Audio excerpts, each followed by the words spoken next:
Amen.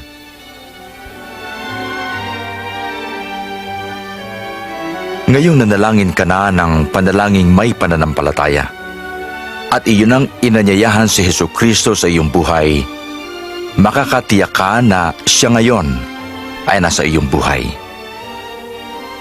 Makakatiyak ka rin na ang kasalanan mo ay pinatawad na ikaw ay anak na ng Diyos at meron kang buhay na walang hanggan. Kung nais mong maranasan ang masaganang buhay na ipinangako ni Jesus, kausapin mo siya araw-araw sa pamamagitan ng pagbabasa ng Biblia. At makisama ka sa mga taong nagmamahal at sumusunod sa Kanya.